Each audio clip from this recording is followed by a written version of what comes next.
dengan Allah itu nomor satu itu syukur. Syukur itu di atas takwa. Di Quran itu ada fattaqullaha la'allakum tashkurun. Jadi takwa itu supaya ke derajat syukur.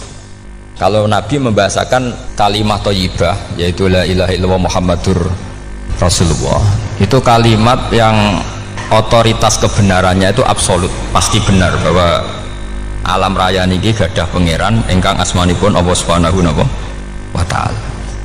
Tapi pengamalan niku, pengamalan la ilaha illallah itu harus ditalkin, diajarkan oleh orang yang spesialis ya, orang yang benar-benar mempunyai maslak. Maslak itu cara sampai kepada Rasulullah Shallallahu Alaihi Wasallam. Kalau tersemut ketika Mbah Mun sering ngendikan ihdinas siratal mustaqim siratal ladzina an'amta 'alaihim. Terus uniknya di surat Fatihah itu, ya Allah tunjukkan kami ke jalan yang benar. Itu bukan sirotoka jalan jenengan, tapi siratal ladzina an'amta 'alaihim. Saya masih ingat betul ketika Mbah Mun ngendikan Allah itu mboten saged ditiru. Wong Allah mboten dahar, mboten ngombe, mboten tidur. Sing saged ditiru niku nggih padha-padha manusa, sehingga disebut ihdinas siratal mustaqim siratal ladzina. Maka dalam disiplin ilmu sanad itu sampai ada kalimat ekstrim, man ta'allama bila syekhin fasehuhu setan. Itu tidak main-main ya. Artinya ketika orang lain menuduh dunia kiai katanya terlalu kayak kerajaan kecil, santri tidak pernah ngeritik, itu keliru. Sebetulnya memang aturan ilmu itu diantaranya untuk ilmu agama itu harus pakai apa? Sanad. Bukti ini apa? Ihdinas siratal mustaqim siratal ladzina an'amta 'alaihim. Jadi untuk mengikuti jalan Allah niku harus mengikuti jalannya orang-orang yang telah engkau beri nikmat. Telah itu artinya finish. Finish itu artinya sudah meninggal. Saya masih ingat betul kalimatnya Mbah Mun, kalau kamu mengikuti orang, kalau ingin kebenarannya permanen, yang sudah meninggal. Potongan-potongan soleh dadakan ngeten kan nggak meyakinkan. Pas ngaji gayanya kayak wong soleh, enggak mulai kumat meneh, soleh meneh, kumat meneh, itu kan nggak meyakinkan. Istighfar gini nangis, karek nonton dangdut gini nyesal. Terus apa ya, nggak jelas no? Terus gak kasil maksiat ya nyesal, gak kasil toat gitu nyesal. Itu nanti ikut partai wa akharuna atarafu bidzunubihim kholatu amalan sholihah wa akharuna sayyi'ah. Jadi orang-orang zaman akhir itu nyampur aduk antara kebaikan dan keburukan. Kayak sampean sering sholat shaf awal itu ya baik, tapi ya ono sombongi. Maksudnya ono sombongi kowe iku sapa wani kok ngarep. Maksudnya itu ya ribet kan. Makanya ada wali jadi wali itu karena kalau sholat itu di belakang. Alasannya aku izin mbek pangeran, sawane kok ngarep. Jadi ilmu itu macam-macam. Bapak riyen sering dawuh, nek ana wong istiqomah ngimami masjid itu ya apik. Tapi nek keseringan ya perkarane ambisi mau digenti. Jadi istiqomah itu nek keterusan itu ya dadi ambisi. Mulane gak jelas ngimami masjid terus istiqomah apa mau. Artinya apa? Hidup ini nggak jelas. Justru nggak jelas itu bagus karena ketok menusane, napa? Ketok menusane. Sehingga dalam ilmu fikih itu lucu. Kalau cerita wali-wali top, Abdullah bin Umar, niku semadzhab dengan Abdullah bin Abbas. Mboten seneng urip teng tanah haram. Ketika banyak ulama, banyak sahabat senang hidup di tanah haram, alasannya sholat di tanah haram itu seperti 1000 napa? Sholat. Tapi yang dipikir beliau bukan sholatnya, maksiat di tanah haram juga lipatannya sama. Maka rumahnya Abdullah bin Umar itu pas ning perbatasan. Nak sholat mbek bojone ning tanah haram, nak tukaran metu. Jadi ono area tukaran itu dikondisikan steril. Jadi masyhur itu. Jadi beliau nak lagi mesra mbek bojone wiridan teng tanah haram, nak tukaran metu sik. Baru tukaran secara meyakinkan karena sehingga kita di Indonesia sebenarnya punya sisi yang luar biasa karena kita ada maksiat di tanah haram. Jadi bisa saja kita ini orang keren karena tidak pernah maksiat di tanah haram. Walaupun saya tahu kaji atau umroh tambah keren karena nggak pernah nggak pernah maksiat di. Karena banyak juga orang yang nangis di Masjid Haram jebule ngenes, samunaki sing elek bojoku tok. Rawong Turki wayu, wong Pakistan wayu. Bareng roh bojone elek wireng pesek. Terus nangis, ya Allah, samunaki sing elek kok bojoku tok. Nah, berhubung wae haji dikira itu religius, napa? Akhirnya sing wedok gak terima. Samunaki ganteng kabeh sing elek kowe tok. Makanya di haji itu pangeran nyindir faman faradha fihinnal hajja fala rafatha wala fusuqa wala jidala bil hajj. Itu pakai fi ku ing dalem. Jadi potensi maksiat kalau kaji itu fi. Justru pas haji itu pas potensi maksiat. Wong tenggene matof niku nggon tawaf niku. Terus masyaallah wong ayu nggih pirang-pirang, wong ganteng nggih pirang-pirang. Terus mari geger, mergo rebutan ngambung hajar macam-macam. Jadi kula suwun ijtihad. Dia napa ijtihad itu harus kita dengar. Jadi di antara mazhabnya ulama termasuk Abdullah bin Abbas itu nempat di Taif. Taif itu dari Mekah 3 jam. Alasannya nggak ingin kalau terjadi apa-apa di tanah apa haram. Kita tahu Ibnu Abbas itu mengalami konflik politik dengan Abdullah bin Zubair. Itu ekstrim betul konflik dua beliau. Akhirnya beliau milih nggak di tanah haram. Wis tukaran-tukaran lah nak raning tanah haram. Maksudnya gremeng, buat tukaran bacaan gremeng lah, gremeng sidik naraning Masjid Haram.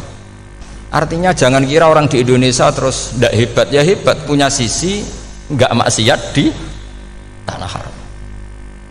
Ya misalnya sholat gak ngewarep nang Masjid Haram, jebule sholatnya ya Allah sini wong. Wis gak ngewarep paling afdol, jebule paling keliru coba. Mulai takbir yo keliru plus udzon. Haji Indonesia nu nak sofa walu niate rada elek.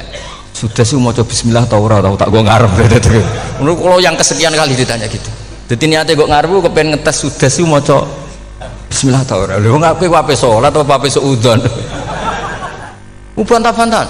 Aku krungu dhewe tau go ngarep pancen ra maca. Sing go guri ora maca tapi lonton ora caku go ngarep ya kepen krungu nyatane ora.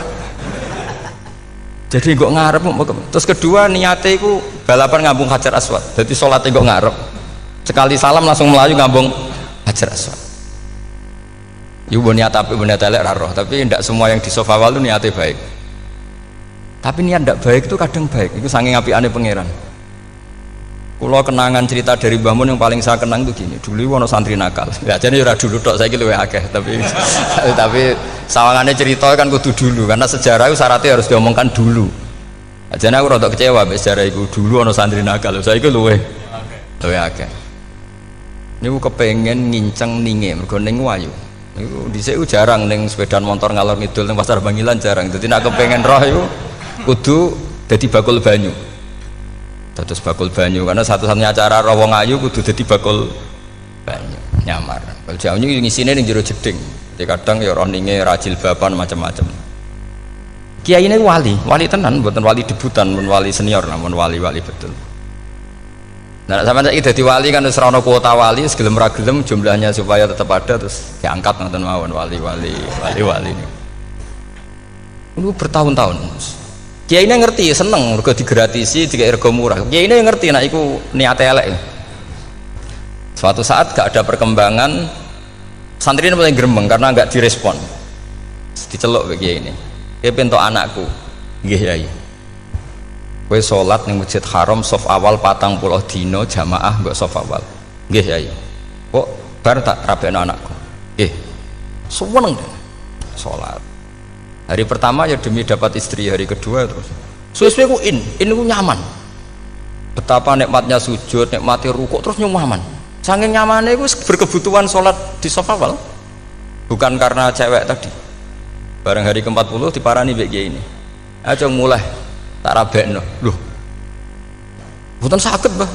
Jare nek wis sholat 40 dina tak rabek. Oh mboten, sholat diterima untuk cawe tok. Mboten.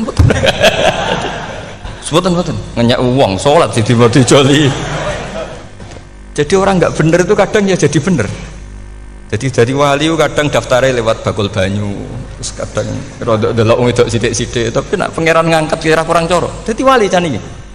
Akhirnya kiai ini sing nangis. Cung gelem lecok kamu pede mantu wong.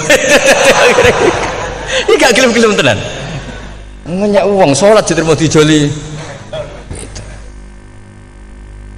Wah itu luar biasa. Terus malah nanti ngaji ya, terus ngaji talqinu dzikri bahwa pada akhirnya sing paling dhuwur teng hadhihi dar la ilaha illallah. Nah saya punya trik, punya cara untuk sampean supaya la ilaha illallahnya itu sah dan meyakinkan. Nah, cara hakim itu sah dan kitab yang sering dibaca Mbah Mun diantaranya untuk kalimat itu kitab Zadul Ma'ad. Iku nak nerangno la ilaha illallah niku luar biasa. Itu kitab kesayangannya Sayyid Abdul Al-Haddad. Beliau ngendikan di antara kitab kesukaan beliau selain Ihya itu kitab Zadul Ma'ad. Itu beliau kalau ngendikan bihadihi maksudnya bihadil kalimah ussisatis samawati wal ardu. Jadi langit bumi dibikin. Jadi beliau mulai berpikir pertama gini, surga dibikin dengan segala kemewahannya itu bagi yang tasdek liman saddaqa bila ilaha illallah wa liman amana bila ilaha illallah. Neraka yang dibikin sebegitu ekstrim sampai anak wong dicemplung ngenteni 70 tahun lagi ceblok. Wah itu serah kebayang caranya gawe entakno bego kan itu. Jadi barang nak diceblokno ning neraka itu cebloke tok ngisor ngenteni pinten 70 tahun. Makanya kemungkinan keluar dari neraka itu kecil. Agak untuk syafaat itu kecil. Wong wis kira iso kebayang kan. Itu pun diciptakan untuk yang menolak dalil. Jadi surga dibikin ya lihadil kalimah, neraka dibikin juga lihadil kalimah. Jadi hadil kalimah itu mizan, ini ukuran. Yang nerima masuk surga, yang menolak masuk neraka. Hisab juga gitu, ada hisab itu ya karena kalimat la ilaha illallah. Orang kafir itu nanti tidak dihisab. Nah cara Ibnul Qayyim, adose nggih ngoten. Ulaikal ladzina kafaru bi ayatina rabbihim wa liqaihi fahabitas a'maluhum fala nuqimu lahum yaumal qiyamati wasna. Ya lucu tuh, masuk Fir'aun dihisab kan sekarang rokok kan, jadi hisab itu nanti itu yang nggak jelas-jelas, makanya sampai hati-hati itu potensi dihisab. Jadi yang jelas itu udah dihisab, masuk kaji Nabi dihisab kan tidak mungkin, Nabi Ibrahim masuk dihisab, Fir'aun masuk di, karena yang jelas surganya tidak dihisab, yang jelas nerakanya juga nggak dihisab. Tapi nak sing pengajian yo teko, dangdutan yo teko lah ini yang ini yang itu. Ya itu hisab itu. Delok biskop yo bayar, mlebu masjid yo bayar. Cuma ada biskop 10.000, nak ning masjid 2.000. Itu ya hisab itu nanti. Jadi orang kafir yang karuan kafirnya itu istilah Quran fala nuqimu lahum yaumal qiyamati wasna. Nah, artinya ada hisab juga tolak ukurnya la ilaha illallah. Terus wabihadil kalimah bu isatir rasul, karena kalimat ini rasul diutus untuk melatih la ilaha illallah. Jadi kalimat ini luar biasa. Tapi setelah jadi tahlil terus mau coba ngantuk, terus jumlahnya kakean kan, terus akhirnya gak sakral. Akhirnya la ilaha dikomentari suwi temen. Kemudian nak sing mimpin tahlil wong tuwek terkenal suwi lagi tahlil dimimpin mbah niki, sing guri mesti sambat wah suwi mesti. itu kriminal kita, itu kesalahan kita. Kalimat yang harusnya jadi tolok ukur surga neraka itu ukurannya kalimat itu, kemudian kita nganggap kalimat itu sebagai kalimat yang apa problem. Itu aja sampai ya, makanya kalau suwon sing mimpin tahlil aja suwi-suwi lah. Istilah illallah ping 3 hadir terus bareng. Niku semua ijazatnya hanya 3 kali itu kok udah pirang-pirang niku. Tapi nak la ilaha illallah tolong gak hadir ya tak baleni neh dadi 6. Kok gak hadir? Jebule ping 1000 pun ndak hadir. Lah ini yang masalah. Terus kula waca ndak ini supaya sampean ngerti kalimat itu menjadi kualitasnya bagus ndak itu karena cara pandang. Itu tadi kalau sampean mikir surga dibikin semewah itu dengan fasilitas bidadari secantik itu, semuanya kelas A, itu ya bagi yang menerima la ilaha illallah. Neraka dibikin se ekstrim itu juga bagi yang nolak. Jadi ini kalimat pembeda, makanya kalimat haqqin 'alaiha nahya wa 'alaiha namu.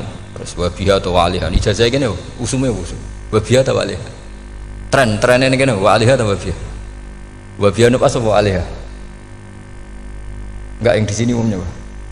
'Alaiha nahya wa 'alaiha namut. Wa 'alaiha ta wa biha. Wa 'alaiha ta wa biha.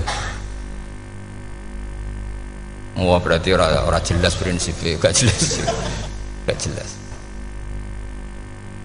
Jadi kalau suwon Mbah Mun sepuh-sepuh niku fi akhiri hayati nu sering maos talqinu dzikri, karena memang beliau ingin di akhir hayatnya juga kita semua nanti di akhir hayatnya semuanya min ahli la ilaha illallah Muhammadur Rasulullah. Dan itu dimulai dari sesuatu yang sangat-sangat ilmiah, yaitu tadi dimulai kenapa surga dibikin untuk sing iman la ilaha illallah, kenapa neraka dibikin untuk yang menolak la ilaha illallah. Kemudian Rasul diutus untuk melatih la ilaha illallah.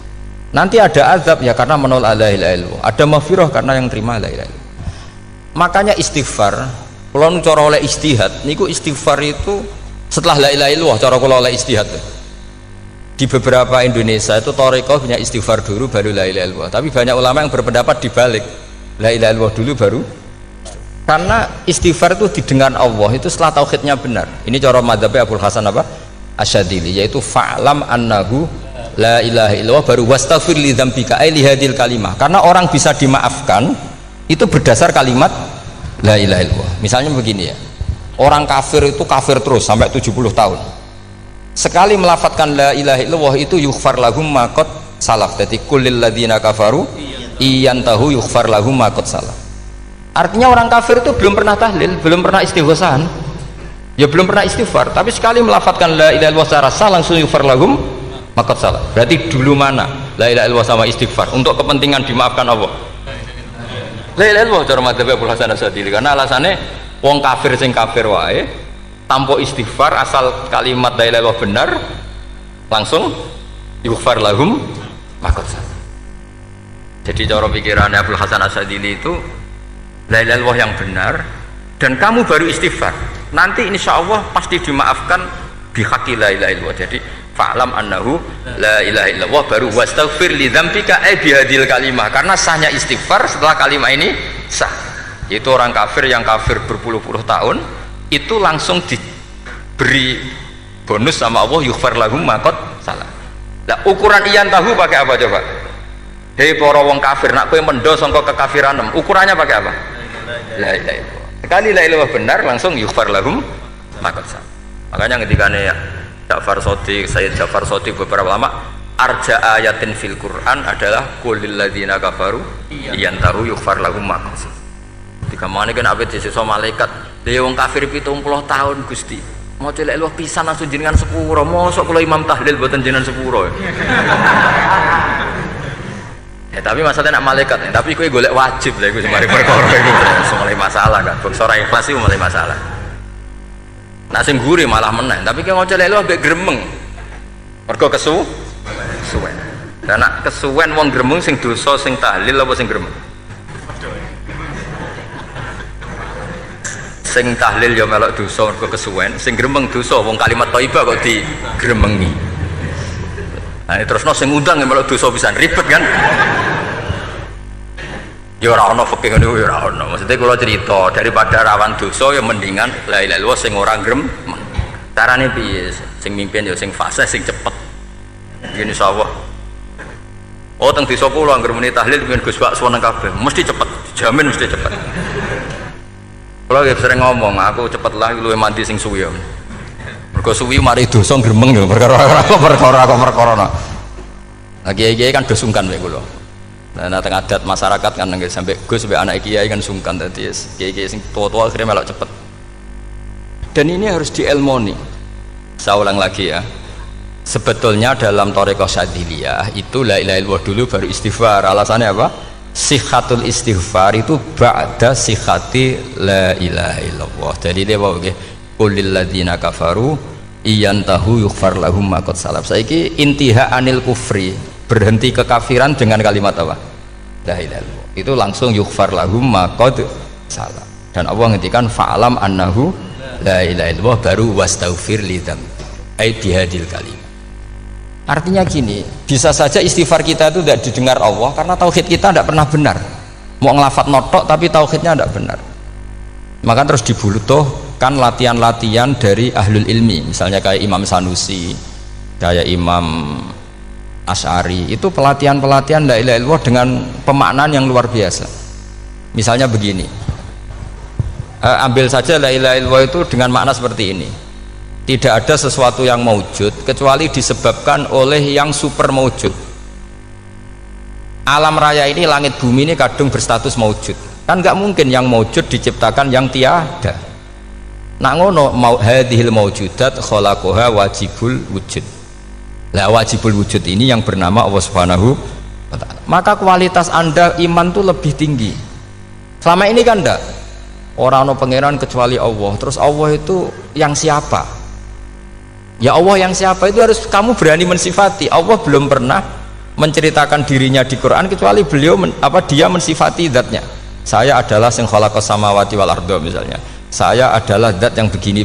Karena itu dengan cara itu bisa dikenali. Ya, dengan cara itu bisa dikenali. Makanya Allah itu harus kita kenali, yaitu lewat ma'rifatullah. Ibadah tertinggi adalah ma'rifatullah. Ya caranya ma'rifat tadi dimulai. Gak mungkin alam raya ini kemudian diciptakan oleh al-adam, sesuatu yang tidak ada. Pasti yang namanya maujudat diciptakan yang maujud. Karena maujud ini maujud pencipta harus super. Lah super itu bahasa Arabnya wajibul wujud. Karena pencipta harus awal. Gak mungkin Fir'aun itu Tuhan lahirnya di bumi, berarti dulu buminya ketimbang Fir'aunnya. Tuhan-Tuhan yang lain juga begitu, masa dulu buminya ketimbang Tuhannya. Makanya Allah pasti Tuhan betul karena bersifat awal, bersifat qadim. Nah kalau kamu mulai latihan gitu, iman kamu itu bil bayyinah. Dan syaratnya iman yang benar adalah bil bayyinah. Bayyinah itu jelas welo-welo. Makanya semua nabi memaklumatkan diri, qul inni ala bayyinatim mir rabbi. Lam yakunil ladzina kafaru min ahlil kitab wal musyrikin munfakina hatta ta'tiyahumul bayyinah. Jadi kamu harus punya otoritatif kebenaran sing sampai welo-welo itu layak balus syakka wal irtiyab, sudah agak bisa ragu lagi. Nah saya khawatir kalau kita sudah tidak ngaji seperti ini, la ilaha illallah itu mau rutinitas.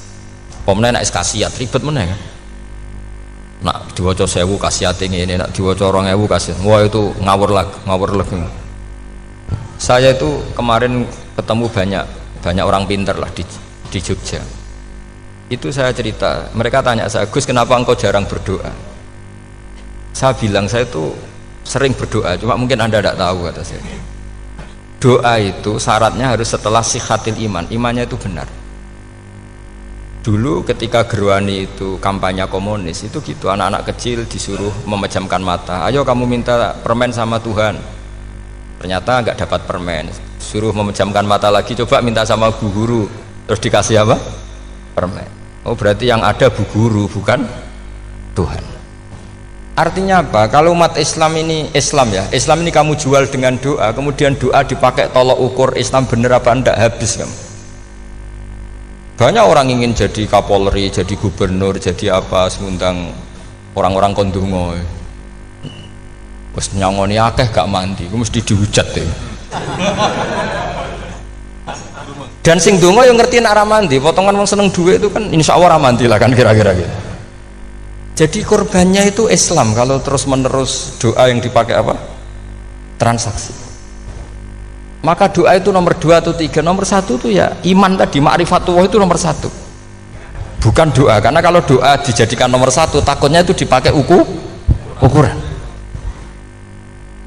Makanya ketika orang kafir minta sama Nabi, minta itu ya bahasa Arabnya doa. Untuk mengubah Mekah jadi begini, untuk mengubah Mekah jadi makmur, jadi ada sungainya, roh. Nabi gak mau. Padahal Nabi kalau doa pasti mustajab apa enggak? Tapi andekan itu diturutin, maka ukuran iman selalu pakai doa. Dan itu bahaya jangka panjang, karena Nabi pirsa pengganti beliau-beliau kamu-kamu yang nanti doanya tidak mandi, itu bahaya, itu tidak prospek cara hitung-hitungan. Iya nak zaman Nabi donga mesti mati. Nah, ketika era sampean dia nak kiai tenan Pak, kalau donga ana sugih, nak sugih kira kiai kan ribet. Mungkin dhewe kiai ora sugih kan ribet kan. Maka kita sebagai ulama itu punya hitung-hitungan. Nah beda dengan pakai ma'rifatullah. Misalnya begini, ini contoh paling gampang. Orang kafir itu dulu mengukur kebenaran Muhammad, mereka tentu manggilnya Muhammad. Muhammad, kalau kamu mengklaim bahwa orang mati bisa hidup lagi, coba mbah-mbah kamu yang sudah mati bangunkan. Kalau bisa berarti kamu benar, kalau ndak ya ndak. Pertanyaannya itu yang faktu bi abaina in kuntum apa? Sodikin. Pertanyaannya, ngukur kebenaran dengan cara itu yang bikin standar siapa? Nah, Nabi itu sempat terdesak karena itu dipakai ukuran.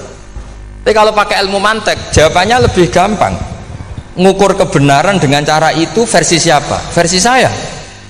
Kamu benar itu kalau bisa membangkitkan orang mati. Terus jari Nabi, ya kalau versi kamu ya kamu yang membangkitkan, nanti ditanya bareng-bareng. Loh ini kan kita seperti itu kan, kita sering. Artinya apa? Islam ini yang bisa mengawal hanya ilmu. Doa itu nomor 2, yang bisa mengawal Islam hanya fa'lam, harus ilmu annahu la ilaha illallah. Ketika orang kafir lo tanya, Muhammad kalau kamu Rasul betul, fasayir jibala Makkah, jibalu Mekah kamu jalankan kemudian jadi emas, dan orang-orang yang mati bangkitkan, kemudian kita tanya, adinuka hakun amla, agamamu benar apa enggak? Nabi andikan minta kira-kira dituruti Allah apa enggak? Pasti dituruti. Tapi masalahnya, masa menunggu itu? Masa Allah menjadi Tuhan nunggu itu? Allah selalu Tuhan baik orang percaya atau tidak. Makanya Allah tidak mau nuruti, karena itu jadi problem jangka panjang. Iya kalau Nabi mustajab doanya, terus era umatnya seperti ini, sing kiai ini bedino dalail ora mesti mandi dongane, gue sing tirakat lah gue ora mesti mandi dongane, nak bab donga niku wis padha wae lah. Misalnya mesti mandi, nak wong waras mesti dinggo donga husnul khotimah, ora dinggo golek sugih, itu mesti amatir nih. Nah masalahnya nak dinggo husnul khotimah bagi mereka yang kedonyan ya gak ngefek, dianggap tidak prospek. Panjang kan? Makanya itu pinternya Nabi nomor 1 itu al ilmu, fa'lam annahu la ilaha illallah. Lagi wastaghfir li dzambi. Jadi kalau suwon, kenapa ini cerita Mbah Mun, kenapa akhir-akhir beliau sering talqinu zikri, sering melatih zikir, itu sirinya diantaranya bahwa kalimat ini harus menjadi kalimat super, kalimat sing alaiha nahya wa alaiha namut wa alaiha nub'ats, atau wabiha nub'ats insyaallah ta'ala minal amin. Ya itu tadi, kita sebagai kiai itu ikut menjaga ini, jangan sampai kalimat ini membosankan. Tahlile suwi barbar segitu ram ono sing nyoal la ilaha illallah Muhammadur Rasulullah lane kurang panjang iki wakaf ta ora, terus panjang. Bahwa agama ini dimulai hatta ta'tiyahumul bayyinah. Jadi sesuatunya harus benar-benar sampai jelas. Orientasi para ulama dulu itu cara menerangkan la ilaha illallah itu sampai difahami an bayyinatin. Makanya semua nabi memaklumatkan diri kul inni ala bayyinatin mir rabbi, sampai di situ.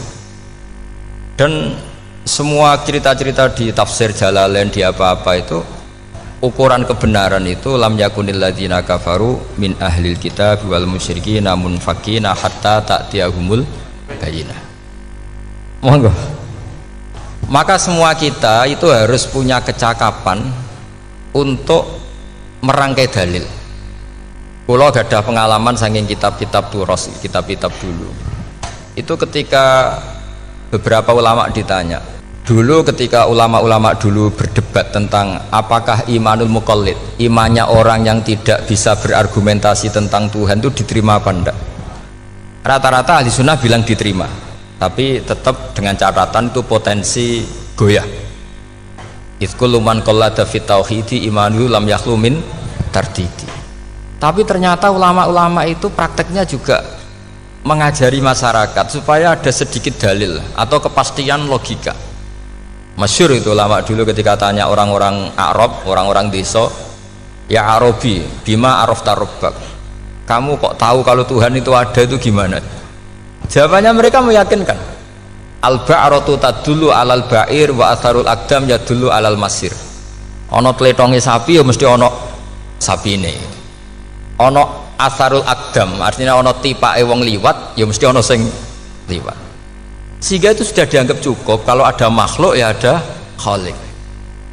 Artinya terus menjadi gampang ketika Allah ngendikan misalnya am khuliqu min ghairi syai'in, mosok hadhil makhluqat sing maujudat kemudian khalaqahal adam, itu kan nggak ketemu akal.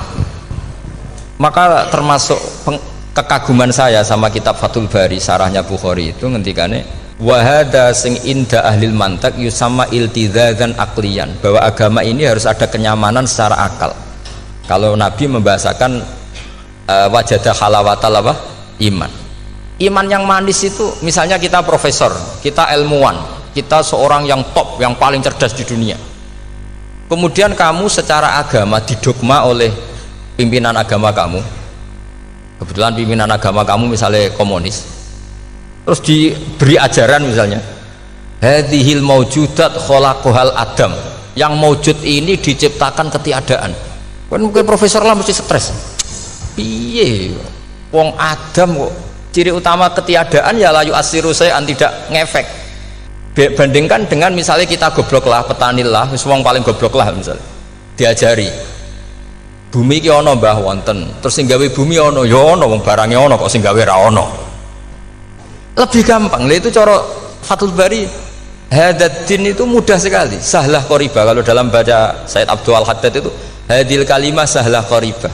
Sahlah qoribah itu enak difahami karena ya sudahlah, kalau hadil maujudat ya khalaqahal maujud. Berhubung maujud ini maujud khaliq ya wajibul wujud, kira-kira maujud super lah atau kausa prima atau apa. Jadi segampang itu ulama menerangkan tauhid. Nah khawatir saya kalau penjelasan seperti ini sudah hilang, terus wow, wong takok kasihate, nak maca sakmene paket ngene, nak sakmene paket ngene. Lah nak ramadi terus mental, jute la ilaha illallah ya ngobos. Nah ini kan jadi tersangka. Makanya saya tadi bilang, saya berkali-kali saya belajar tauhid, belajar ilmu mantek, itu kepentingan saya hanya satu, supaya orang familiar dengan logika la ilaha illallah, yaitu tadi mulai yang pelatihan kelas ringan, yaitu tadi al-ba'ratu tadullu alal ba'ir wa asarul aqdam yadullu alal masir, sampai pelatihan yang agak berat, tapi sebenarnya tidak berat-berat banget, karena tadi am khuliqu min ghairi syai'in, masa kalian semua yang sebegini hebat maujudat kemudian kamu disebabkan oleh sesuatu yang tiada. Iku mbok sampean profesor lah iku ora iso logika, wong barang ra ono kok nyebabno al-aqdam yadullu alal masir. Jadi ono teledong ya mesti ono sapi ini, ono tipak tracaane tak kaki ya berarti ono sing barli liwat. Artinya hadil alam ini atharun min athari kudrati. Terus kalau suwun kalau wau mun maca sanad talqinu dzikri dari Mbah Mun, dan saya berharap kita ini saling menopang. Makanya saya Gus Zofur itu sering belajar mantek sampai belajar usul fikih, karena nggak bisa kita tanpa ditopang ilmu-ilmu seperti itu, tidak bisa, karena banyak khurafat, banyak syubhat.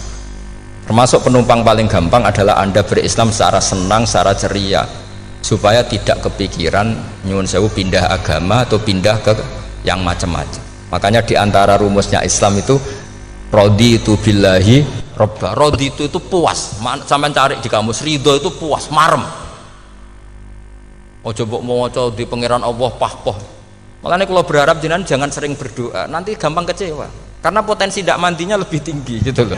Jadi pokoknya seneng pangeran ku sapa sing gawe langit bumi, sing ngekek oksigen ora usah bayar, sing aku elek lah ya payu rabi, nyifati pangeran sing wis terjadi, ora usah bayangno. Wah aku jaluk jadi bupati ya ora jaluk suke ribet. Lho kula kecelok wong alim mboten nate nyifat donga nemen-nemen. Sing wis kliwate. Ngaku ya wong narukan nyatane payu rabi. Umume wong di mobil kula di mobil. Umumnya wong bingung ya sering melok bingung, sudah sebetulnya. Lho kok sampean kok ora top ya coba. Wong melarat sekolah ya ora tamat, ya tetep oleh menghirup napa oksigen. Presiden seneng jadi presiden, kowe ngopi untuk utangan ya wis semeneng. Semulai ra diusir bojo ya wis semeneng. Sebenarnya seneng itu gampang. Mbok yo nyifati pangeran sing wis gampang-gampang lah, kayak di Quran itu nyifati Allah itu alhamdulillah alladzi atamani wa saqoni, aku semelarat lah nyatane kelar mangan. Ya sudah yang gampang-gampang. Lah sampean ndak kakian donga ben sugih. Kula bolak-balik cerita, kula nanti dilani wong elek. Rayu elek sowan kula. Kula kenangan terbaik saya dadi kiai gini. Gus kula dongakno dadi sugih. Tenane, Mbak? Nggih, tak critakno. Nak bojomu iku sugih. Sing pertama ditoto apa? Omah Gus, ya omah ditoto. Suwe-suwe mobil ditoto Alphard. Terakhir sing dievaluasi ku sampeyan. Omah wis apik, mobil wis apik, sing elek apa? Bojo mesti sampean kena evaluasi. Iku wis mesti ya. Akhirnya Srasido. Jadi kalau nu nate bully yang terbaik lah. Kenangan saya terbaik jadi kiai ini gini ku. Akhirnya iya Gus. Kan gak mungkin omah suwapi, mobil suwapi. Coba yang kamu evaluasi apa tuh? Mulai artinya sudah lah, tidak usah kepengen itu dikurangi lah. Hubungan kita dengan Allah itu mensifati itu insya Allah pasti lebih indah. Ya misalnya kita Islam ya alhamdulillahilladzi hadana li hadza ma kunna linahtadiya laula. Sudah, tapi sekali sampean mikir, Ustaz Rewangi Islam ya mesti mlebu swarga. Oh, mesti kena was-wase setan tak jamin. Ustaz Rewangi salat ya mesti swarga. Tapi nak sampean alhamdulillahilladzi ja'alana minas sajidin wasyakirin aman. Maka alhamdulillah itu kalimat paling keren. Makanya da'wahum fiha subhanakallahumma wa tahiyyatuhum fiha salam wa akhiru da'wahum alhamdulillahirabbil alamin. Jadi pokoke ngoten. Surip ora usah kakek njaluk. Karena potensi ndak mandi itu tinggi. Sampean ndak kutub, ndak ahdal, ndak abdal, ndak apa saja. Wis donga wis umume wong-wong lah. Dunya hasanah fil akhirati hasanah wa qina adzabannar. Hasanah wa bi artine pokoke hasanah. Pokoke hasanah fil akhirati ya hasanah. Nek ora iso hasanah ya rabi itu jenenge hasanah pokoke sementing. Karena kula niku pengalaman dadi kiai, angger wong kok kakean donga mesti kakean ngeluh. Ya karena potensinya ndak mandi. Jajal sampean ndonga apa jajal? Selama ini kan njuk mapan ya ora tau mapan. Njuk sugih ya rakus, wis diparingi cara pangeran wis maringi jebule sampean ingin lebih. Makanya saya mohon sekali, jadi hubungan dengan Allah itu nomor satu itu syukur. Syukur itu di atas takwa. Di Quran itu ada fattaqullaha la'allakum tashkur.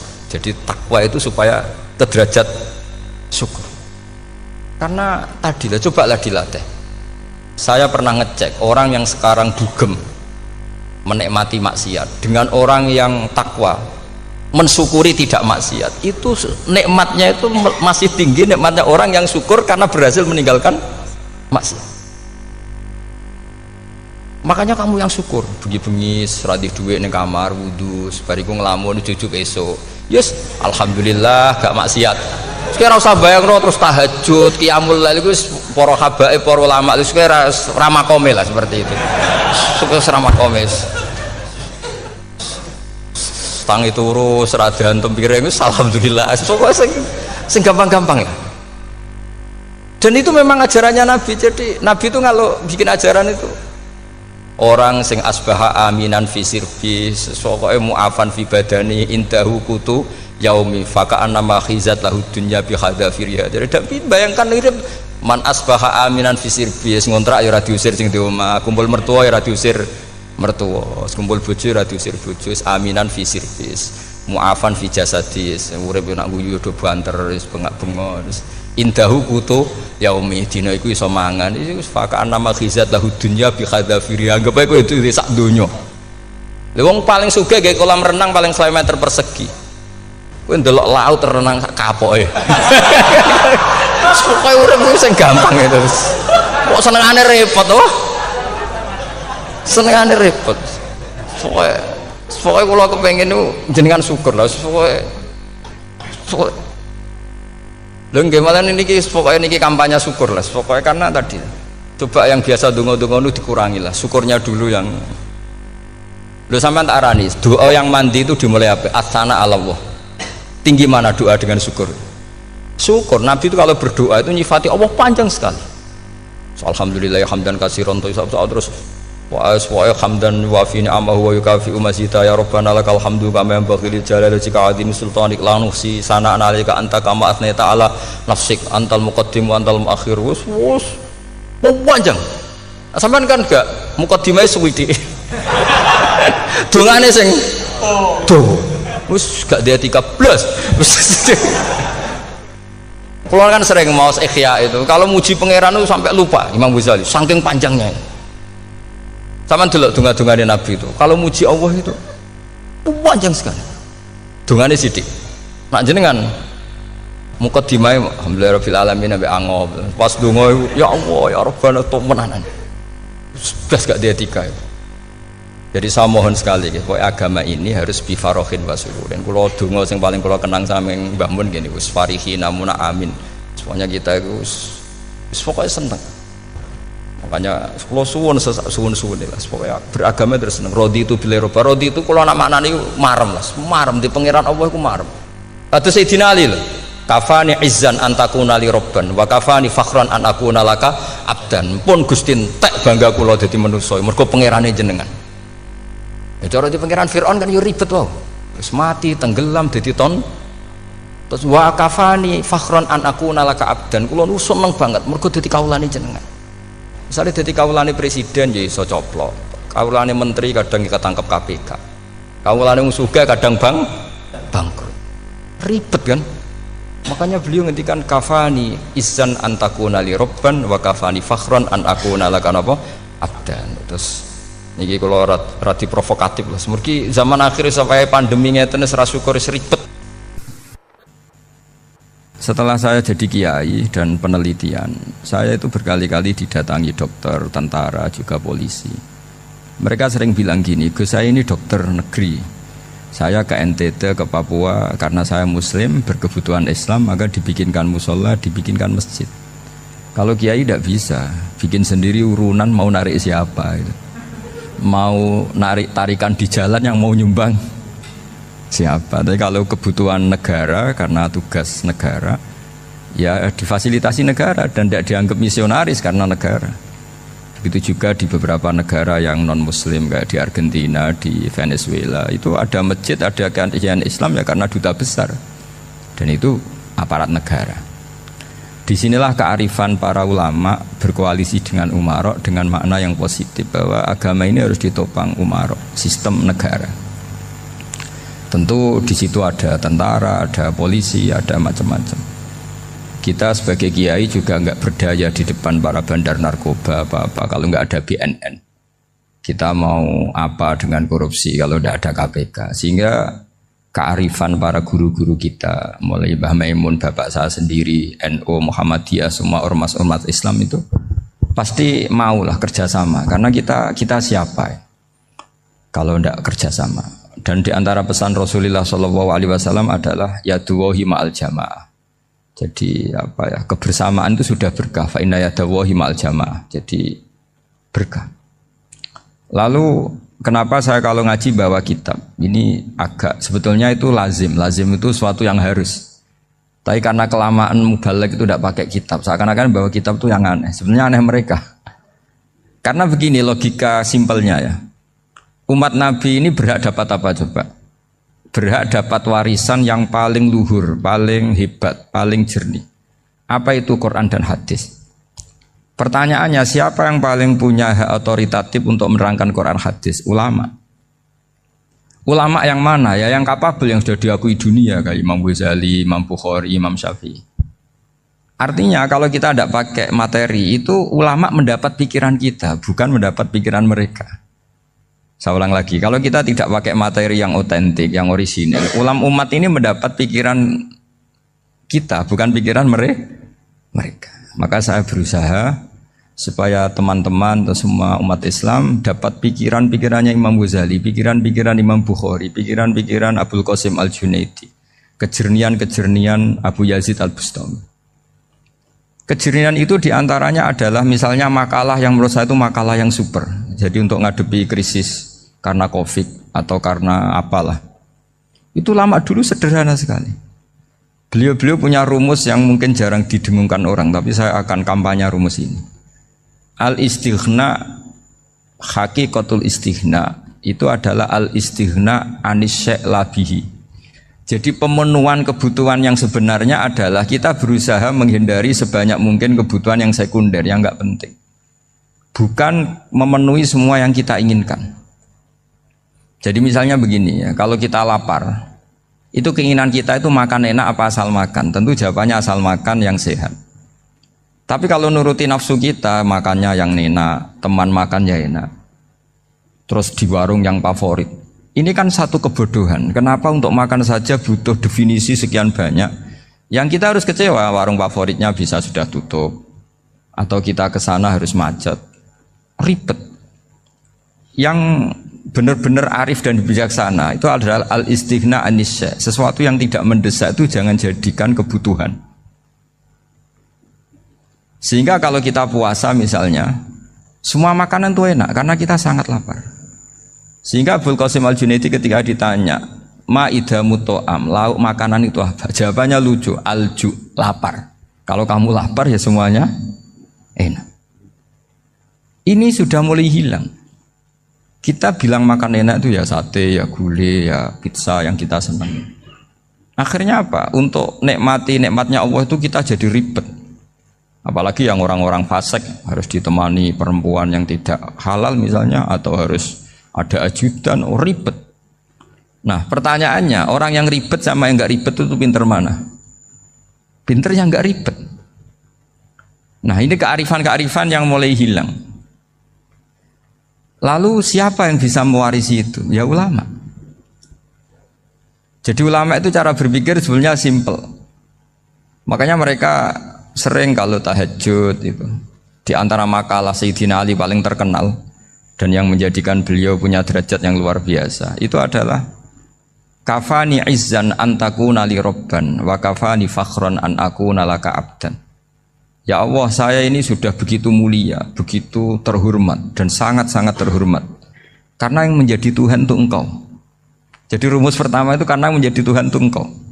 Hanya Tuhan yang abadi, Tuhan yang pertama, hanya Tuhan yang al-awwal. Coba ya Allah, kalau saya ini punya Tuhan Fir'aun, punya Tuhan mati jadi tontonan lagi, itu kerennya di mana coba?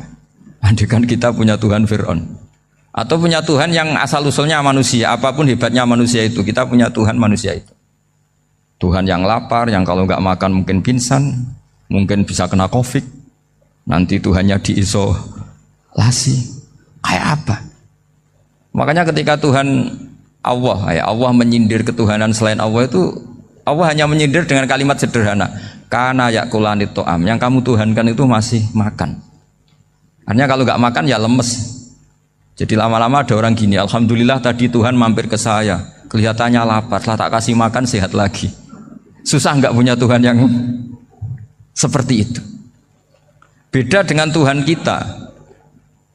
Tuhan yang nggak butuh makan, nggak butuh minum, al-qayyum, zat yang berdiri sendiri tanpa butuh yang lain. Al-awwal, sebelum ada langit bumi sudah ada Tuhan kita yaitu Allah.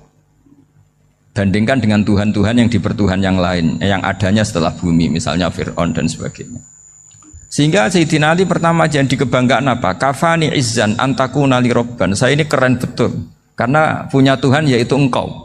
Tuhan yang lahul asma'ul husna, Tuhan yang semuanya punya kebaikan, punya keabadian, punya keagungan. Terus wa kafani fakhron an akuna laka abdan, dan saya bangga sekali karena saya menjadi hambamu. Kalau saya jadi hambanya Pak Rektor ribet kan, sudah tak hormati ternyata nanti tidak rektor, ya kan ribet kan. Terus pokoknya ribet, jadi budaknya manusia itu ribet. Makanya ada seorang wali datang ke temannya yang jadi presiden atau jadi raja. Datang ke situ karena tidak punya uang, mau minta uang karena temannya raja. Setelah sampai sana ternyata temannya ini karena orang soleh pas berdoa, ya Allah saya minta ini, minta ini, minta ini. Terus si wali tadi pulang. Tanya, kenapa kamu pulang? Ternyata dia sama, masih minta-minta kayak saya. Jadi sederhana dia. Sama-sama minta kamu, minta zat yang kamu mintain katanya. Jadi dulu itu orang itu sebegitu dekat dengan Allah. Sehingga si raja ini terus ketemu wali tadi tanya, kenapa kamu menyepelekan saya padahal sekarang saya raja?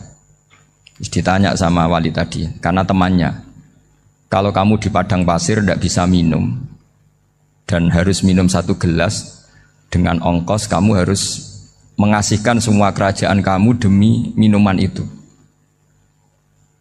Pilih mana, minuman apa tetap jadi raja? Ya saya milih bisa minum. Saya tidak raja tetap hidup, tapi kalau nggak minum mati. Bagaimana Anda bangga dengan satu kerajaan sing la yusawi kak samain, yang tidak sama dengan segelas air.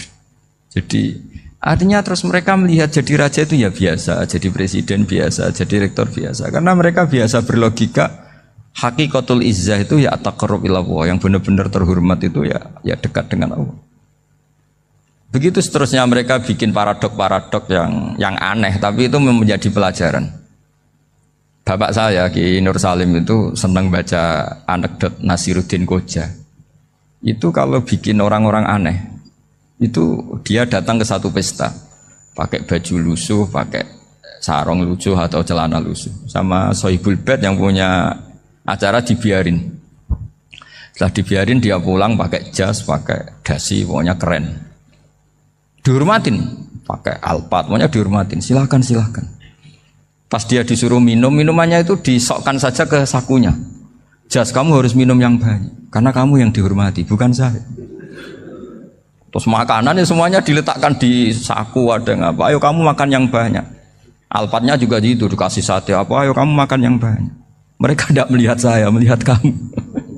Akhirnya orang satu pesta itu istighfar semua, berarti kita ini salah. Terus dia pidato, kenapa kamu uang gitu? Tadi saya datang, orangnya sama. Gara-gara beda pakaian, penghormatannya beda. Berarti yang berhak dapat makanan ini jasa ya, bukan saya. Betapa naifnya kita sebagai orang. Ternyata kita masih hormat sesuatu yang seperti itu, yang atribut lah. Jadi orang-orang sufi itu orang yang bisa menertawakan dunia. Akhirnya ya pertama dia dianggap orang gila, masa jas dikasih makan, dikasih minum. Tapi secara fikih dia benar, haram dia makan. Karena pas dia datang dibiarin, setelah pakai jas dikasih makan. Berarti hakikat yang dapat rezeki siapa? Jasnya apa orangnya?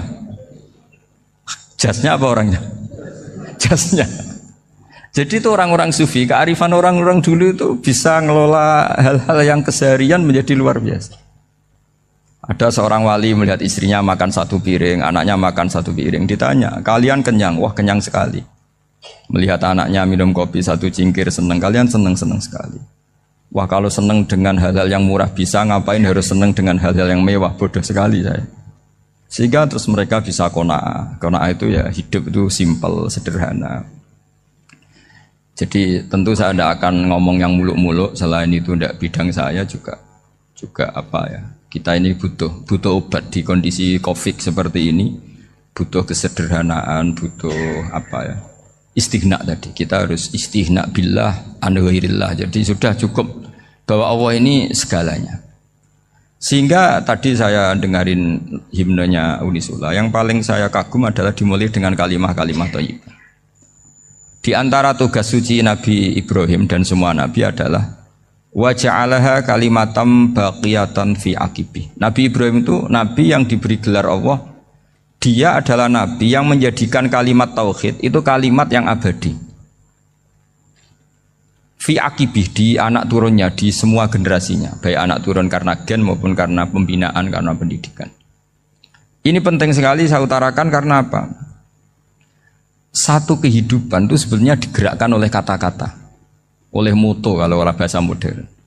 Sehingga banyak ulama mengatakan al-ibarat kutun li'ailatil mustami'in, bahwa redaksi atau moto atau pegangan hidup itu penggerak kehidupan. Sehingga sebetulnya manusia itu digerakkan oleh kalimah-kalimah itu, oleh moto-moto itu, oleh prinsip-prinsip hidup itu. Misalnya orang Palestina itu tiap hari ke pasar gitu.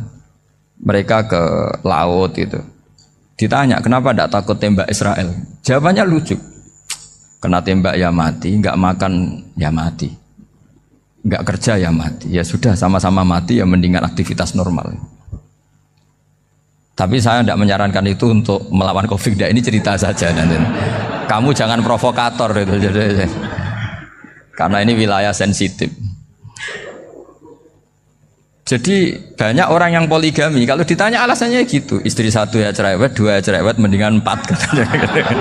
Ya banyak ya gitu. Tapi ada yang kebalikan, istri satu cerewet saja hampir jantungan, apalagi 4, tinggal matinya kan gitu. Itu semua yang menggerakkan itu kalimat. Kalimat itu satu pegangan. Banyak orang loh yang nggak ingin jadi rektor tuh banyak loh Pak Bejo. Jangan kira semua dosen ingin jadi rektor. Melihat rektor sibuk rapat mempertahankan reputasi Unisula, terus sering pegang kepala. Ngapain repot-repot? Jadi tukang sapu aja dapat gaji, ngopi, rokokan, selesai. Bodoh amat jadi rektor, mikir orang banyak. Banyak loh orang yang ingin jadi presiden tuh banyak. Karena ngopi nyaman, gak ada yang ganggu. Mau tidur sampai jam 9 siang juga gak ada yang ganggu. Sehingga mereka melihat pegawai negeri itu gak keren, orang kok diatur jam, disiplin. Itu memang cara Allah membagi rahmat. Mau kamu apakan coba? Cara syukurnya dia seperti itu. Bapak saya dulu tuh sering ngajarin saya, diajak jalan-jalan pagi-pagi. Melihat orang ngopi, makan uduk itu bapak seneng. Kok enak jadi wong awam. Ngene esuk-esuk nyemak bocah kesel kabeh kono enak ngopi rokokan. Bapak kadang iri sama orang awam itu iri. Sudah gitu berharap masuk surga kan enak sudah gitu. Tahu-tahu mati, tidak tahu ke surga apa ke neraka ya tidak tahu. Jadi, nah orang dulu itu orang yang bisa mensederhanakan dunia. Sehingga ya sudah cara bahagia. Makanya saya alhamdulillah saya ini kerjasama sama UII sama beberapa kampus. Memang amdan itu sengaja. Kampus itu ya punya sistem yang nggak bisa mewakili sistem kiai. Kiai juga punya sistem yang nggak terwakili oleh kampus, juga sebaliknya saling melengkapi. Saya sering ketemu rektor UII, rektor kampus-kampus Islam. Mereka cerita, Gus, pendidikan pondok harusnya dimodernkan gini-gini. Saya bilang, kalau pondok modern kayak kampus itu nanti saya ketemu Allah tidak bisa jawab. Kenapa, Gus? Saya beri contoh gini. Kalau misalnya perempuan perawan lah atau apa saja, namanya perempuan, mau tanya tentang menstruasi atau haid. Kalau semuanya sistem kampus, dia harus kuliah dulu. Registrasi dulu, kuliah dulu, bayar dulu. Dan dapat jawabannya nunggu mata kuliah pas itu. Bandingkan kalau sistem pondok, saya tuh sering ke pasar sama anak saya dicegat sama ibu-ibu. Gus, anak saya ngalami gini-gini, keluar darah terus menerus, nggak 6 hari tapi 1 bulan penuh. Itu hukumnya apa, Gus ya? Nanti saya mau sowan ke jenengan. Nggak, ada usah sowan di sini aja. Ya sudah. Sebelum mengeluarkan darah yang rutin seperti itu biasanya haidnya berapa hari? 6 hari, ya sudah ikut yang 6 hari, yang lainnya istighatsah. Ngoten tok Gus, ya udah ya. Begitu terus di masalah udhiyah. Ya coba kalau semuanya pakai sistem kampus, daftar dulu, bayar dulu. Jadi ini nggak ada jawabannya, nunggu mata kuliah itu.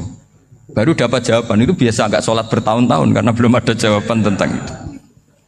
Nah itu kalau misalnya orang mati, tahunya cara memulasara jenazah itu nunggu kuliah dulu, pas mata pelajaran itu dulu, baru menangani orang mati. Berarti orang mati itu tergeledak semua. Tapi kalau kiai kan enggak. Kesini orang mati terbakar, kalau dimandiin malah badannya copot-copot, itu gimana hukumnya? Ini ada orang mati Gus Kendat, ini disolati apa enggak? Ada orang mati oplosan itu disolati enggak? So sering ditanya gitu. Gak usah registrasi Pak Rektor, gak usah registrasi, gak usah daftar, gak usah seminar. Makanya kalau orang kampus wani kiai itu ya kualat tenan gitu, karena ini yang on time ya. Tapi pondok seperti saya ya ikrar seikrar-ikrarnya. Pentingnya kampus karena melatih efisiensi waktu, disiplin, tata kelola manajemen, sehingga kita ya hormat. Tapi tadi kita harus saling melengkapi, sehingga saya tunjukkan ke publik bahwa saya hormat sekali sama polisi, sama tentara. Coba kita bisa apa ngadepi bandar narkoba kalau enggak polisi? Bisa apa coba menjaga NKRI kalau enggak tentara? Begitu juga, ya sudahlah kita memang fa inna yadallahi ma'al jamaah, kita berkah itu kalau bersama-sama, enggak bisa kita sendiri.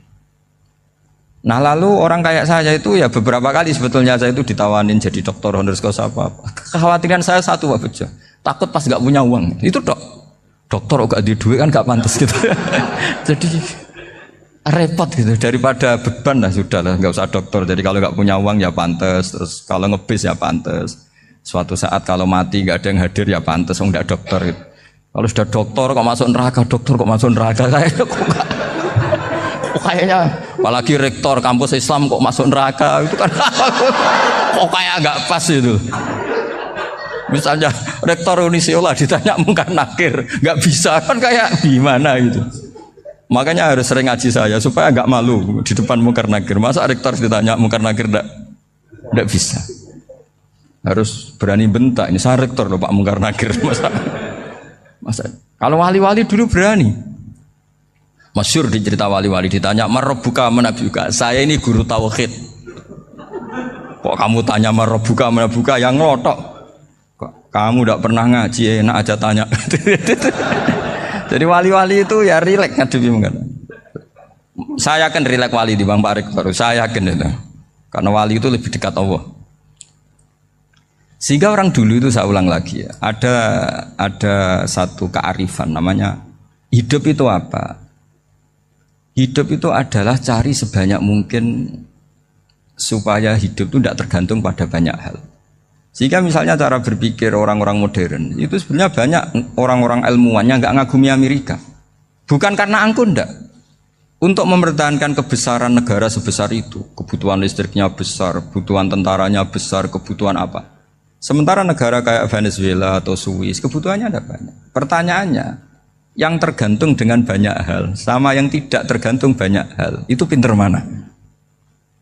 Kalau dibalik pertanyaannya gitu, negara-negara maju itu tidak keren kalau dibalik pertanyaannya. Orang yang untuk mempertahankan eksistensinya banyak, butuh banyak hal, dengan yang tidak butuh banyak hal, itu pinter mana? Orang yang bahagianya nunggu jadi dokter, nunggu jadi kiai besar, kiai viral, dengan orang yang bahagia cukup dengan ngopi, itu pinter mana?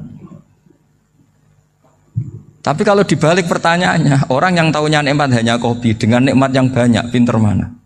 Makanya Mbah Mun tuh kalau guyon itu lucu. Aku iku sakake ambek wong desa sing mlebu swarga.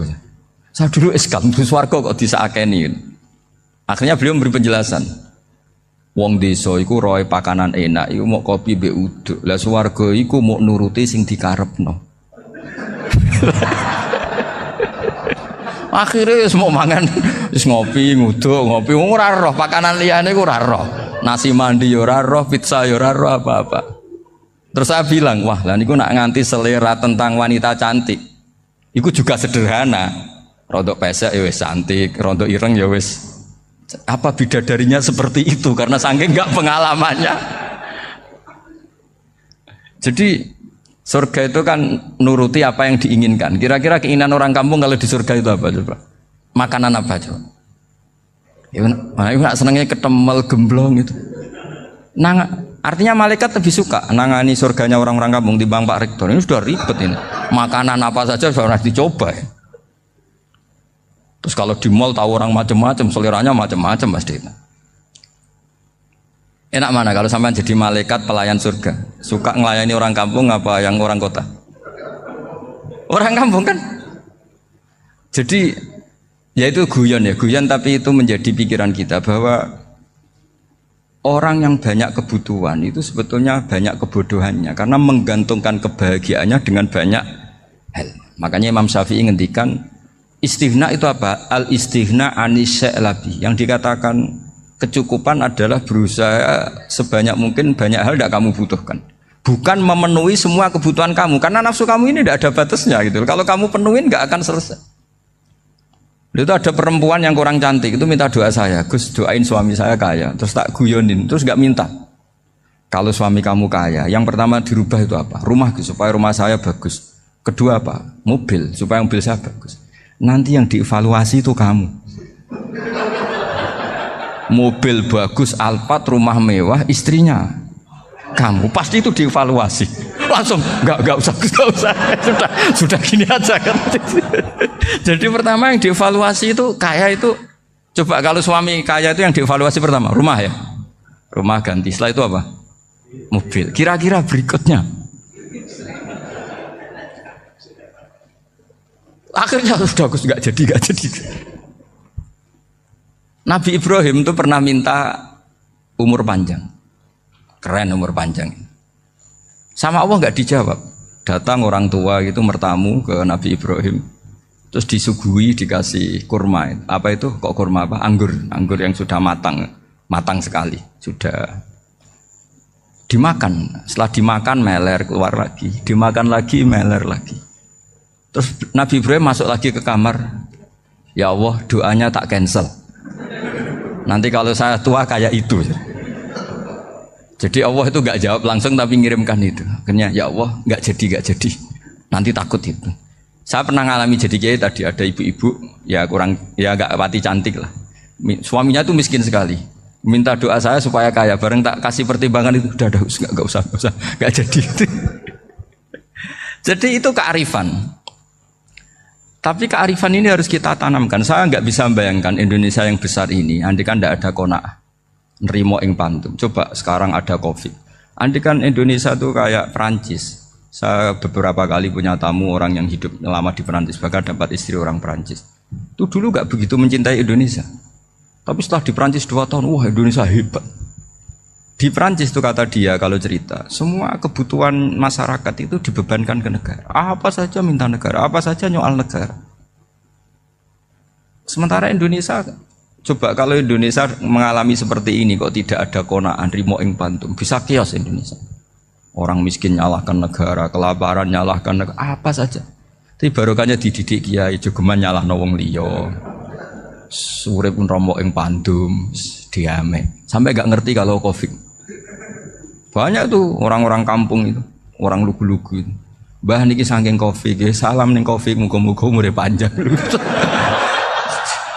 Dikira Covid itu nama orang yang ahli sosial itu. Mbah niki dana saking Covid. Matur nuwun sampekno salamku, muga-muga umur panjang. Bingung kan yang nganterin ini. Ini gimana yang mau menjelaskan? Memang nggak paham. Ribet kan. Tapi saya pastikan bahwa dengan keadaan seperti ini kita bahagia, kita stabil, itu jelas barokahnya kalimat tadi, moto tadi atau pegangan hidup tadi. Makanya disebut al-ibarat qutun li'ailatil mustami'in, bahwa redaksi atau kata-kata atau pegangan atau filosofi hidup, apalah namanya itu adalah penyemangat. Penyemangat. Karena kata-kata ini memang luar biasa. Ketika sahabat perang demi kebenaran, zaman itu ya pasti benar karena yang dibela Nabi. Dulu itu kan enak zaman Nabi, yang dibela mesti benarnya, musuhnya mesti salahnya. Sehingga dulu itu memang harus tegas. Kalau sekarang mau tegas gimana? Yang kamu bela tidak mesti benar, musuhnya tidak mesti salah. Ribet kan kalau misalnya saya tukaran sama Pak Rektor, kamu mau bela mana kan bingung. Saya tidak mesti benar, saya tidak Nabi. Pak Rektor apalagi nggak mesti benar lagi kan? Ribet kan? Jadi kalau kita mau perang sekarang itu mau pede gimana? Enggak. Makanya banyak ulama sekarang tuh mau tegas tuh nggak berani karena ya banyak hal yang abu-abu lah wilayahnya. Misalnya pilihan presiden atau pilihan bupati, pilihan menteri. Kamu mati-matian bela itu, yang kamu bela tidak mesti benar, musuh kamu tidak mesti salah. Misalnya pilihan bupati, wah ini kabupaten ini baik kalau bupatinya ini, yang satu bilang ini, terus tim suksesnya kamu tanya, kamu yakin? Ya tidak juga. Lah kenapa semangat? Kan sahabotohnya paling alasannya ya itu aja, bukan yang lain. Beda dengan zaman Nabi, nabinya mesti benar, Abu Jahalnya mesti salah. Kan enak aturan mainnya jelas. Singkat cerita dalam perang itu banyak sahabat yang alami luka, ngalami apa gitu. Kemudian curhat lah ke Nabi, ya Nabi gara-gara derekkan jenengan, ngikuti jenengan saya harus ngalami seperti ini.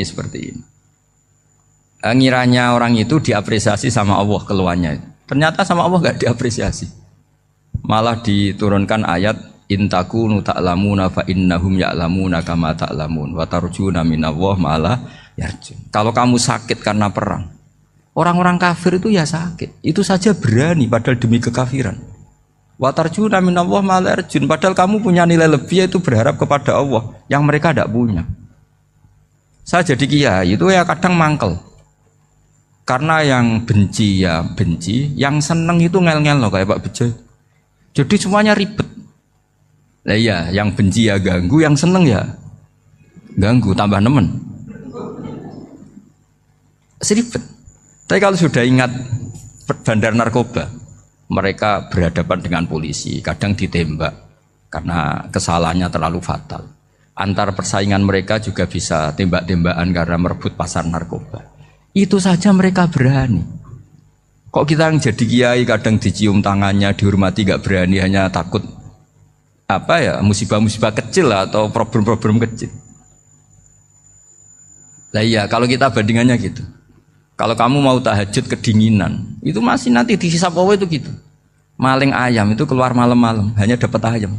Itu gak takut dingin. Ya gak takut digebuki masa. Kamu mau tahajud saja takut dingin. Makanya nanti hisapnya orang soleh itu nanti dijajarkan orang dolim. Terus diperbandingkan. Wah itu habis kamu kalau itu. Jadi misalnya Unisola mau rapat, tapi ini malam, kalau malam dingin nanti sama masuk angin. Wah anak-anak pang di perapatan aja berani kamu. Kalau sudah perbandingannya gitu tuh ribet kita nanti. Makanya itu kalimat itu moto atau filosofi hidup. Sehingga diulang lagi nasihat itu. Iyam saskum korhun faqad masal qoma korhum mislu. Kalau kamu kena luka, orang-orang yang enggak benar juga akan kena luka. Itu aja berani demi ketidakbenaran. Masa kamu demi kebenaran enggak berani? Akhirnya orang itu, ya itu kalimat, itu heroik. Makanya kita ini penting ya, makanya tadi himne Unisula dimulai kalimat-kalimat thayyibah. Karena kalimat ini yang menjaga kita kalimat ini. Misalnya tentang Tuhan. Kenapa orang Islam imannya kokoh seperti ini, termasuk yang sudah hidup di Amerika, di Australia, di mana-mana. Itu ya barokahnya ajaran atau barokahnya kalimah. Saya sebut kalimah saja pakai bahasa santri. Karena la ilaha illallah itu dalam tradisi santri disebut kalimatu haqqin alaiha nahya wa alaiha namut wa alaiha nub'ats. Ada yang riwayat wa biha nub'ats insyaallah taala minal aminin. Kenapa mereka di mana-mana meskipun sekolah di Amerika, di Australia, bahkan di Uni Soviet tetap mukmin? Itu barokahnya ajaran yang benar. Allah itu siapa? Tuhan. Tuhan itu sifat dasarnya apa? Awal. Dia harus wujud awal sebelum makhluk yang lain. Sehingga ketika ada negara yang maju, yang tertib, manajemennya tertib, masyarakatnya makmur, tapi punya Tuhan yang tidak seperti itu, tidak awal, itu sudah gak nyaman. Karena ndaklah keren Tuhan saya, karena Tuhan saya itu al-awwal, zat yang pertama. Tuhan saya keren lah, zat yang gak mati. Tuhan yang gak mati, yang gak pernah mengalami kematian. Sehingga tontonan atau yang dilihat kenikmatan-kenikmatan yang lain ini tidak mengubah dia pendirian tentang Tuhan. Karena mantapnya satu kalimat tadi bahwa Tuhan itu ya harus satu, harus awal, harus tidak mati, tidak rusak, tidak mengalami apa-apa yang membahayakan. Sehingga ketika ditawarin Tuhan yang lain meskipun menjanjikan secara finansial atau kemakmuran, mereka gak tertarik. Itu coba, itu barokahnya makmur apa barokahnya ajaran? Barokahnya ajaran. Sering negara Islam itu kalah makmur dengan mereka, tapi barokahnya ajaran ini tetap apa? Tetap Islam. Makanya Nabi Ibrahim, Nabi yang sukses bikin wa ja'alaha kalimatam baqiyatan fi aqibi. Sehingga kita ini bekti sama orang tua misalnya, itu ya karena ajaran. Suwargamu itu karek wong tuamu. Nak wong tuamu ridho, Allah ridho. Nak ora ridho, Allah ora ridho.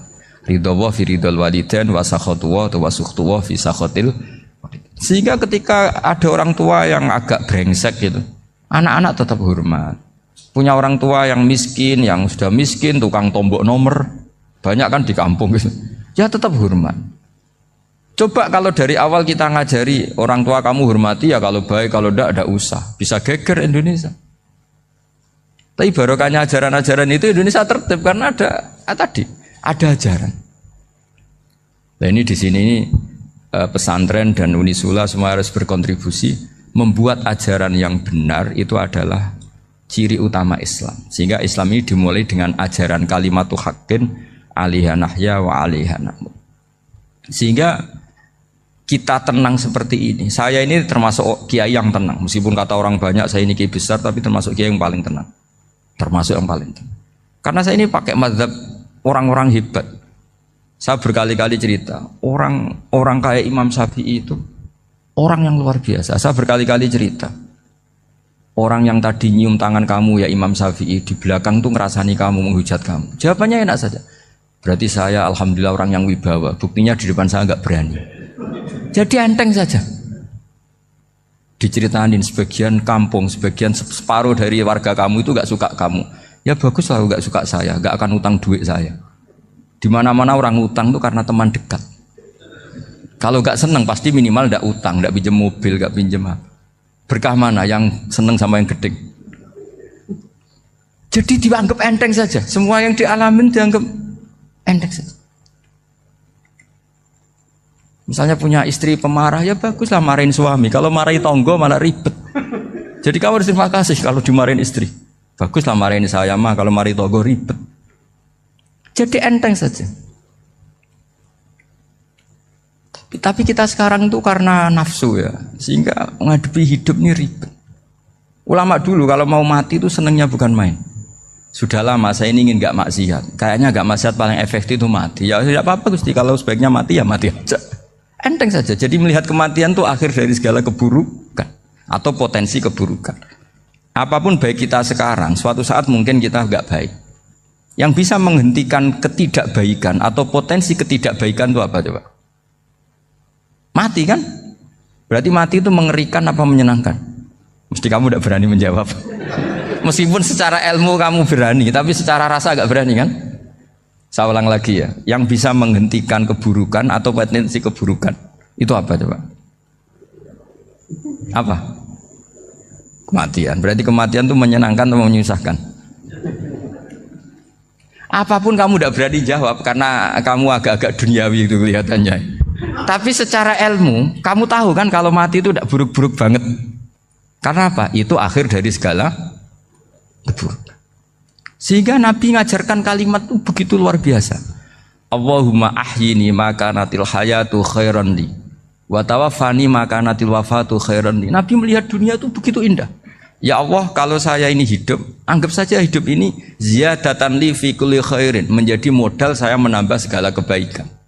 Jika suatu saat saya mati, anggap mawon rohatan li min kulli syarrin, itu akhir dari segala keburukan saya. Sehingga mati hidup ya baik karena di situ kita bisa berkontribusi beramal soleh. Mati juga baik karena mengakhiri segala keburukan. Nabi nate ngendikan lagi, ajaban li amril mu'mini inna amrahu kullahu khair. Orang mukmin itu mengagumkan, semuanya baik. In asobathu na'ma syakara fakana khairan lah. Kalau baru dapat nikmat, dia syukur, maka itu baik.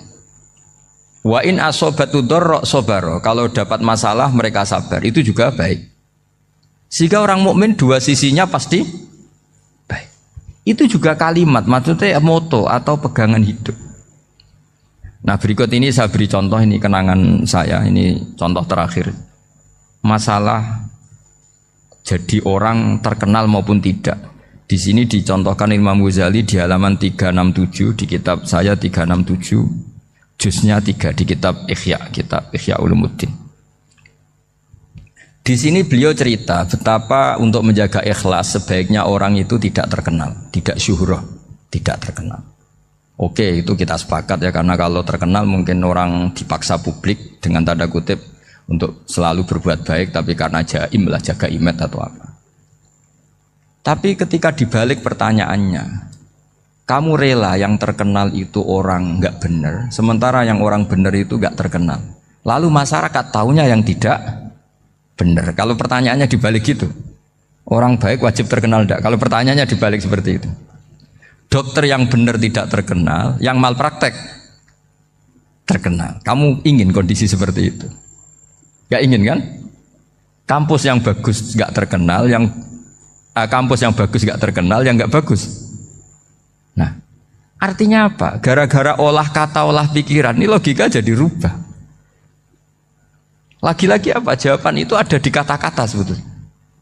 Makanya bab-bab seperti ini tidak usahlah kita berdebat, berpolemik. Sebaiknya orang itu humul, menutup diri, apa sebaiknya orang terkenal, itu nggak perlu seperti itu. Sudah terserah Tuhan saja. Makanya saya mulai dulu ngaji sampai sekarang itu ya tidak punya punya ikon tertentu atau punya website tertentu, enggak. Sudah terserah pangeran. Sudah. Saya juga tidak sok suci materialistik atau enggak, ya tidak mikir saya. Bukan apa-apa ya, karena saya ini kiai, jadi biasa urusannya sama Allah, tidak sama makhluk. Jadi pusing kalau sama sarah-sarahnya makhluk itu pusing. Meskipun rektor kalau nasihati saya pasti tidak saya terima, itu tetap makhluk, itu sudah ada ngefek kalau saya itu sudah ada itu. Bukan karena saya sombong, ya memang makhluk betul gitu, bukan. Cuma nasibnya bejo aja, tapi makhluk tetap makhluk. Saya beri contoh ya. Ini makalah yang ditulis Imam Ghazali. Ya. I'lam aslahakawah anna aslal jah wa intisarus sayyid atau sayyidi wal istihar wa huwa mazmum itu. Balil mahmudu al-khumulu illa man saharahu wa ta'ala linasri dini min ghairi takallufi talabi syuhrati minhu. Jadi kalau kamu ingin ibadah kamu selamat, ya kamu jangan terkenal.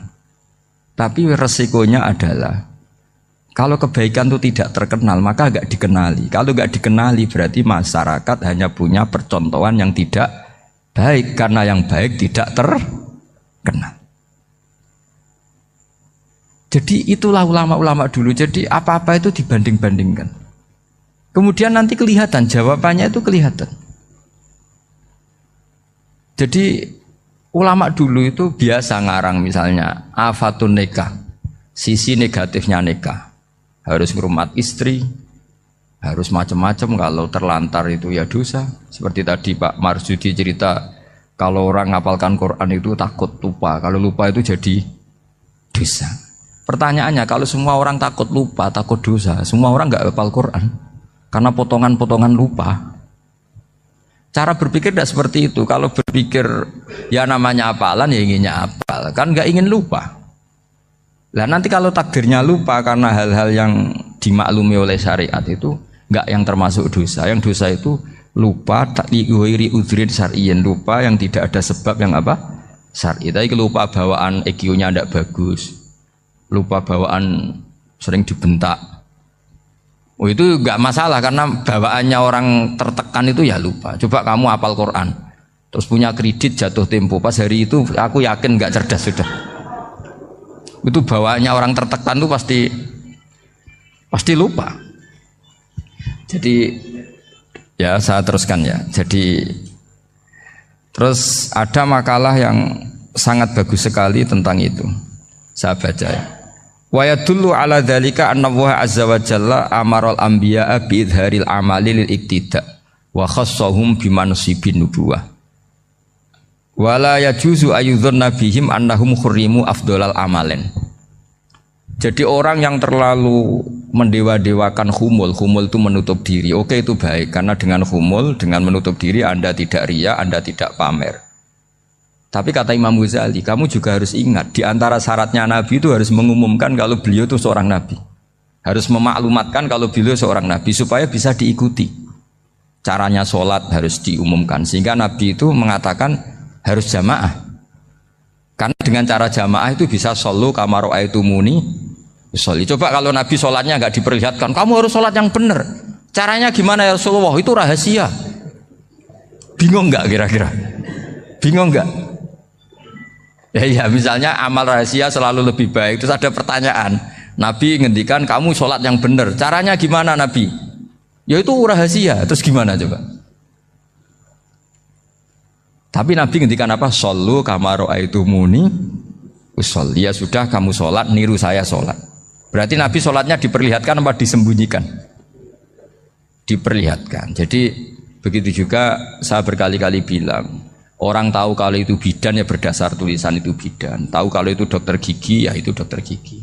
Jangan sampai gara-gara tidak ada tulisan mau beli alat bangunan di dokter gigi.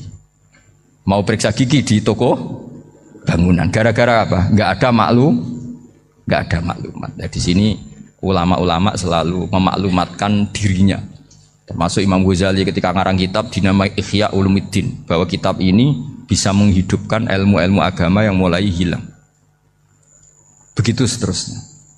Jadi ini ngaji ya. Jadi orang itu harus ngerti. Jadi jangan nuruti emosi sendiri atau logika sendiri. Bahwa saya suka humul, ya monggo. Agama Islam menyediakan sarana itu. Uzlah itu ya punya sisi kebaikannya sendiri.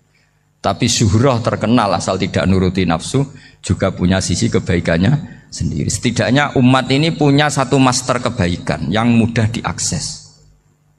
Tapi tadi saya ulang lagi, jangan karena hadzun nafsi, jangan karena kepentingan pribadi. Makanya di sini disebutkan wa yadullu ala dzalika ay ala syuhrah anna Allah taala amaral anbiya bi idharil amal lil iktida. Allah selalu memerintahkan para nabi kalau ngamal kebaikan ya harus dimunculkan supaya bisa ditiru. Yaitu tadi kita tidak bisa bayangkan kan kalau misalnya Nabi menyuruh kamu harus sholat yang benar, kemudian sholatnya Nabi sembunyi. Kalau ditanya, Nabi saya niru siapa? Wah itu rahasia, kamu nggak boleh lihat sholat saya saat takut tidak ikhlas. Ribet kan? Sehingga jamaah itu statusnya tetap harus. Nah bedanya harus ini ulama berpendapat harus yang apa? Fardu kifayah. Tapi fardu itu maknanya harus. Tapi bukan berarti kalau nggak jamaah sholatnya nggak sah, nggak. Tapi statusnya jamaah tetap apa? Harus. Nah barokahnya harus ini orang yang baru sholat, sholatnya langsung benar karena ada yang diikutin. Coba kalau mantan dukun baru sholat terus sholat sendiri, itu mesti mirip mantra itu. Karena dia tidak ada master percontohannya. Tapi barokahnya ada master, orang paling bodoh pun kalau sholat ya benar.